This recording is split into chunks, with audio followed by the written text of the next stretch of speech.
We recently took a look at Razer's latest 14-inch gaming laptop, the new Blade, which we appreciated for its sturdy design and solid performance. We also fell in love with its high-res screen, a QHD Plus panel with a native resolution of 3200 by 1800. But despite looking great, it's admittedly over the top, and a major contributor to the increase in price over the previous 14-inch Blade. Razer's 17-inch Blade Pro is also back for 2014, and while it hasn't been tweaked as much as its smaller cousin, it's definitely an improvement over the last year. At a glance, the new Blade Pro mirrors the physical design of last year's model, sharing the same dimensions and ports, with the only difference being that it's 0.04 pounds lighter. The thin aluminum chassis feels great, and for a 17-inch gaming laptop, the Blade Pro is as thin and light as it currently gets. Though it's great to see that some things never change, including the Blade's fantastic keyboard, the Switchblade UI trackpad is a feature that's needed refining since its inception, and unfortunately nothing's changed since last year.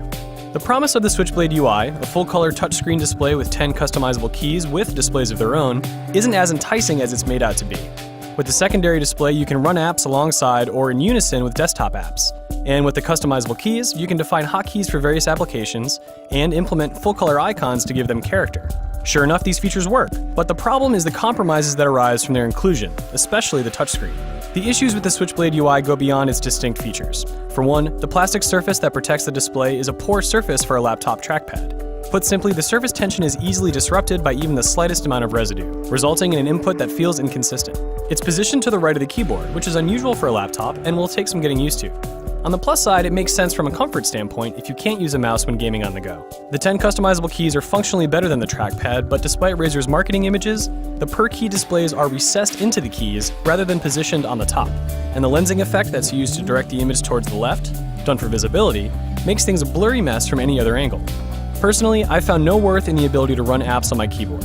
If I'm playing a game, I'm focused on the action on screen, and if I have the time to shift my attention away from the game to focus on the Switchblade screen, then I could just as easily Alt-Tab into another window on my actual monitor.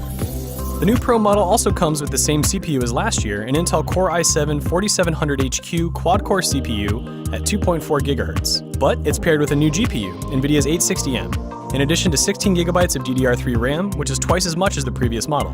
The 860M represents a significant jump in performance over last year's 765M, but it's not as strong as the 870 in the 14-inch Blade. In terms of hardware, the Blade Pro's advantage is that it has a slightly faster CPU and twice as much RAM. But when it comes to in-game performance, the 14-inch Blade is the stronger contender.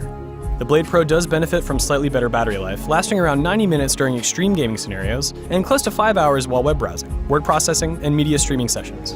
The 1080p LCD panel on the Blade Pro is neither impressive nor disappointing. Given its size and the money spent on other features, it's a tad unfortunate that it maxes out at 1920 by 1080, but it doesn't stand out in practice, only when you're weighing the merits of the screen relative to the rest of the laptop's premium features.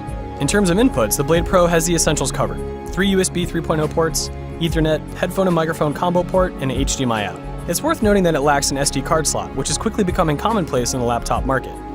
Considering that Razer sells this laptop for a minimum of $2,300 for the 128GB model, it's a shame that it hasn't kept up with industry standards. If you need more storage, prepare to spend $2,500 for the 256GB version or $2,800 for the 512GB model. Given that high cost, it's also disappointing that you'll have to settle for medium to high graphics settings. Very high or ultra settings are simply out of reach if you want playable frame rates. Running the same benchmarks as the Blade, it's clear that the Pro model is the weakest of the two, even though it's the most expensive. Recommending the Blade Pro in a world where the new Blade offers better performance for less money is difficult. The extra RAM and faster CPU look good on paper, but the results speak for themselves. Unless you need a 17-inch display, you're better off in almost every respect by choosing the 14-inch Blade if you want one of Razer's thin and light gaming laptops.